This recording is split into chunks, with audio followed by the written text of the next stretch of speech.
స్వచ్ఛమైన నాణ్యమైన గౌదర్పార్ పూజా ఉత్పత్తులు www.gaudarpar.com ద్వారా ఆన్లైన్ లో ఆర్డర్ చేయండి. మీ ఇంటిని దేవాలయంగా మార్చుకోండి. నమస్కారం, వెల్కమ్ టు సుమన్ టీవీ. నేను గీతాంజలి. ప్రస్తుతం మనతో పాటు ఇస్కాన్ నుంచి ప్రణవానంద ప్రభుజీ ఉన్నారు. ప్రపంచవ్యాప్తంగా ఎన్నో దేశాల్లో ఆ కృష్ణ భగవానుడి లీలల గురించి ప్రవచనాలు చెబుతూ ఎంతో మంది జీవితాల్లో మార్పును తీసుకొచ్చారనే చెప్పుకోవాలి ప్రణవానంద ప్రభుజీ గారు. ఎందుకు అనంటే ఎన్నో బాధలు మేము పడ్డామని, మా జీవితంలో కొన్ని మేము మార్చుకోలేకపోతున్నామని ఇబ్బంది పడేవాళ్ళు కేవలం వారి ప్రవచనాలు విని మార్పు చెందారు. ఆ కృష్ణుడి గురించి ఇంకా బాగా తెలుసుకోగలుగుతున్నారు. అలాంటి వారిని స్టూడియోకి ఆహ్వానించాము. అయితే ఇవాళ మనకున్నటువంటి కొన్ని సందేహాలని గురువుగారి మాటల్లో విని అవి నివృత్తి చేసుకుందాము. అలాగే ఎన్నో పర్వదినాలు కూడా రాబోతున్నాయి ప్రస్తుతం, వాటి గురించి కూడా వారి మాటల్లో విందాం. హరే కృష్ణ ప్రభుజీ. హరే కృష్ణ మాతాజీ. మన నిత్య జీవితంలో ఎన్నో రకాల అంశాలు, మరి ముఖ్యంగా కొన్ని తప్పులు తెలిసి చేస్తాం, తెలియక చేస్తాం. తెలియక చేసిన తర్వాత అప్పుడు అనిపిస్తుంది అయ్యో అప్పుడు తెలియకుండా చేసేసామని మాకే ఒక కన్సర్న్ మా మీద వచ్చేస్తూ ఉంటుందండి. మనుషులుగా కామన్గా ఉంటుంది కదా, సరే తెలియక చేసాం ఏం కాదులే దేవుడా అని అనుకుంటాం. తెలిసి కూడా కొన్ని తప్పులు చేయాల్సి వస్తుంది. పశ్చాత్తాపం ఫీల్ అవుతాం, అక్కడితో వదిలేస్తాం. కానీ ప్రాయశ్చిత్తం దానికి అవసరము అంటారు. మరి ఏంటి ఇలాంటి, అంటే కావాలని తెలిసి చేసిన తప్పులకు కూడా ప్రాయశ్చిత్తం ఉంటుందా? ఎలా ఏంటి? ఏ తప్పు తప్పక చేస్తున్నాము అనేది ఉండదండి. మనకి మీరు అన్నారు కదా పశ్చాత్తాపము అని, సిన్సియర్ రిపెంటెన్స్ అంటారు. Tears of sincere repentance wash away the tendency to commit sin అని అంటారు.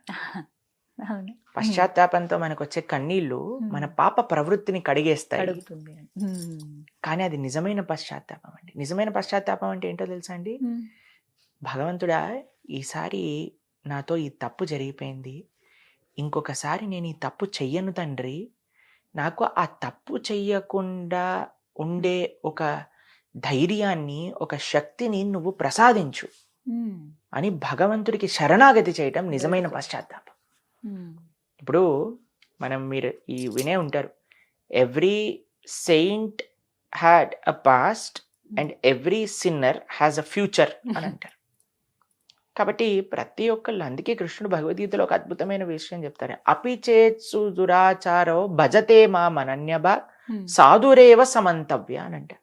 అంటే ఎంత తప్పు చేసిన వాడైనా సరే పశ్చాత్తాపంతో నన్ను శరణు వేడి, నన్ను శరణాగతి చేసి, స్వామి మళ్ళీ నేను ఇలాంటి తప్పు చేయను, నిన్నే నేను ఆశ్రయిస్తున్నా అని కానీ నమ్ముకొని నా భజన అంటే నా సాధన, నా భక్తి కానీ చేస్తే అటువంటి వ్యక్తిని నేను సాధువుగా భావిస్తాను అని ఆయన అంటున్నారు.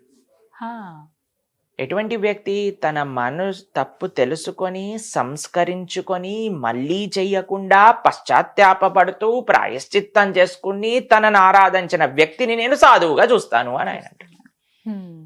కాబట్టి మనకి ఏదో మనం తప్పులు చేసి నేను తప్పు చేసేదని నన్ను క్షమించు, మళ్ళీ తప్పు చేసి మళ్ళీ నేను తప్పు చేశాను క్షమించు, ప్రతి పండక్కి, ప్రతి వ్రతానికి, ప్రతి నోముకి, ప్రతి పుష్కరానికి, ప్రతి మేళాకి మనం ఇలానే ఉన్నాం అనుకోండి, దేవుడు ఇప్పుడు ఎవరినండి మనం మోసం చేయాలని చూస్తుంది?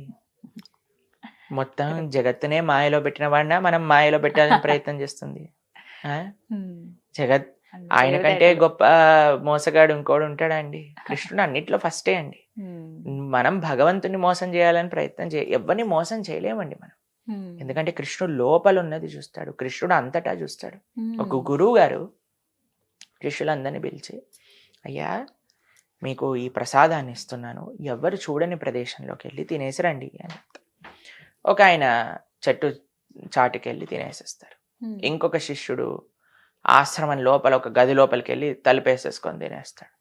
ఇంకొక శిష్యుడు గోశాల లోపల దాక్కొని తినేస్తాడు. ఇంకో శిష్యుడు అరణ్యంలోకి వెళ్ళి తినేస్తాడు. అలా ఒక శిష్యుడు ఏమో అటకెక్కి తినేస్తాడు. తర్వాత ఒక అరగంట తర్వాత అందరి శిష్యులను పిలుస్తారు. అందరు తినేసారా, ఎవరికి చూడకుండా అని అంటే తినేసాం గురువు గారు. ఒక్కడ మాత్రం అలానే ఆ డొప్ప తెచ్చి గురువు గారికి ఇచ్చేస్తారు. అయ్యా నేను తినలేదు. ఎందుకయ్యా, నువ్వు ఎవ్వరు లేని ప్రదేశం నీకు తెలియలేదా? మీరే కదండి నిన్న చెప్పారు పరమాత్మ అంతటా ఉన్నారు, అన్నీ చూస్తారని. కాబట్టి నేను ఎక్కడికి వెళ్ళినా సరే నన్ను పరమాత్మ చూస్తూ ఉంటాడు కదా, కాబట్టి ఎవరు చూడని ప్రదేశం ఏదుంది అని అంటారు. కాబట్టి నువ్వు నిజంగా తెలుసుకున్నావు ధర్మం ఏమిటో అని ఆ గురువు గారు ఆ శిష్యుడిని చాలా పొగుడుతారనమాట. ఆ శిష్యుడికి ఆశీర్వదిస్తారు. కాబట్టి మనం ఎవరిని ఫూల్ చేయలేమండి. భగవంతుని అయితే అసలే చేయలేం. అన్ని చోట్ల ఉంటాడు. కాబట్టి మనం ఆయనకి ఆయనని తెలియందే ఉంటుంది. మన ఆనెస్ట్ రిపెంటెన్స్, ఆనెస్ట్ పశ్చాత్తాపం కానీ మనం పడితే, మనం కానీ భగవంతుడికి త్రికరణ శుద్ధిగా ఆయన శరణాగతి చేసి, కృష్ణ తప్పైపోయింది మళ్ళీ చేయను, ఆ శక్తిని నువ్వు ఇవ్వు అని ఆ కట్టుబాటుతో మనం కానీ ఉంటే అప్పుడు భగవంతుడు తప్పకుండా మనల్ని క్షమిస్తాడు. ఎప్పుడు వరకు మనం దాన్ని రిపీట్ చెయ్యనంత వరకు. కాబట్టి we cannot fool around God, but we can definitely surrender to God. మనం ఆయనని శరణాగతి చేసి ఆయనకి చక్కగా కైంకర్యం చేసుకోవచ్చు. కాబట్టి పశ్చాత్తాపం అనేది చాలా ముఖ్యం, ప్రాయశ్చిత్తం అనేది కూడా చాలా ముఖ్యం. కాబట్టి ఇవి చేసుకొని ఇప్పుడు అకౌంట్ ఫ్రెష్ అయిపోయింది మళ్ళీ ఒకటి చేసి మళ్ళీ వాష్ చేసేస్తా అని కాదండి, అలా చేయకూడదు. కాబట్టి మనం చాలా ముఖ్యం. కొంతమంది అంటారు, అరే ఈయన భక్తుడు కదా, అయినా సరే ఈయన కోపం ఎందుకు వస్తుంది, ఈయన అహంకారంగా ఉంటాడేంటి, ఈయన ఎందుకు మాట్లాడతారు అలా అంటారు. మీరు చూసారా? అవునండి, యాటిట్యూడ్ చూపిస్తున్నా అలా ఇలా అంటుంటారు. మీరు చూడండి, ఒక వ్యక్తి పాపం బురద, ఇప్పుడు వర్షాకాలంలో మీరు రోడ్ పైన నడుస్తున్నారు అనుకోండి, ఒక వెహికల్ వచ్చింది అనుకో, మొత్తం బురద వచ్చి ముఖం పైన పడుతుంది, బట్టలన్నీ పాడైపోతాయి. ఒక వ్యక్తి వెళ్ళి స్నానం చేస్తున్నాడు, ట్యాప్ ఓపెన్ చేస్తున్నాడు, పైన షవర్ పడుతూ ఉందన్నమాట. అయితే మెల్లమెల్లగా బురద పోతూ ఉంటుంది. ఒక వ్యక్తి వచ్చి చూడు చూడు చూడు ఎంత బురద ఉందో వాడి శరీరం పైన అంటున్నాడు. అరే శరీరం పైన బురదుంది నమ్ముతాం, కానీ కడుక్కుంటున్నాడు కదా, స్నానం చేస్తున్నాడు కదా, స్నానం చేసి అంత తర్వాత పోతుంది కదా మురికి. కానీ బయట నుంచి హేళన చేసేవాడు స్నానమే చేయట్లేదు, వాడిపైన బుడుకుంది కానీ వీణని ఎగతాళి చేస్తున్నాడు అనమాట. కాబట్టి ఆధ్యాత్మిక ధర్మ మార్గంలో వెళ్ళిన వాడు ఇంకా 100% పర్ఫెక్ట్ అయిపోతారని కాదండి, వాళ్ళు ఆ క్లీనింగ్ ప్రాసెస్ లోనేనా ఉన్నారు. కాబట్టి మనం కూడా ఆ బండి ఎక్కుదాం. ఆల్రెడీ ప్రయాణం వెళ్తూ ఉంటే మనం ప్లాట్ఫామ్ పైన నించొని దూషిస్తున్నాం అనమాట, ఆ పని చేయకు, నువ్వు కూడా ట్రైన్ లోకి రా. కాబట్టి మనం డెస్టినేషన్ కి వెళ్ళాలి. కాబట్టి భక్తి is a purificatory process. Purification చేసి, ఇప్పుడు ఫ్యాన్ తిరుగుతూ ఉందనుకోండి, ఆఫ్ చేసేస్తే మీరు స్విచ్ ఆఫ్ చేయగానే ఫ్యాన్ అయిపోద్దా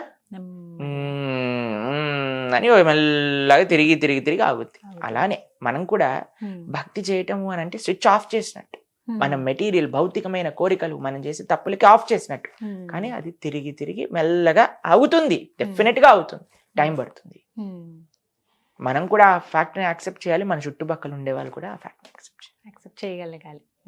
కాబట్టి భక్తి అనే మార్గం ఈజ్ అ క్లెన్జింగ్ ప్రాసెస్. కాబట్టి we should give time for it to cleanse అని. ఇప్పుడు షాపింగ్ ఏమంటాం, మీరు వాషింగ్ పౌడర్ యాడ్ చూపించినట్టు ఇలా సుమ్మనంగానే మొత్తం తెలుగైపోయి వెనకాలంటే అలా ఉండదు నిజ జీవితంలో, అలా అవాక్ కవర్ అనమాట. అలా ఎవరికి జరగదు, ఇట్స్ గ్రాడ్యువల్ ప్రాసెస్ అనమాట. ఇప్పుడు మనం బట్టలు ఉతుకుతూ ఉంటే కొద్దిగా మురికి ఎలా అయితే బయటకు వెళ్తుందో, అలా మనం హరినామం చేస్తున్నప్పుడు ఆధ్యాత్మిక సాధన మెల్లమెల్లగా కాబట్టి everything should be organic and natural. అలాగే ఉండాలి. చక్కగా వివరించారు ప్రభుజీ. హరే కృష్ణ. హరే కృష్ణ మాతాజీ. హరే కృష్ణ.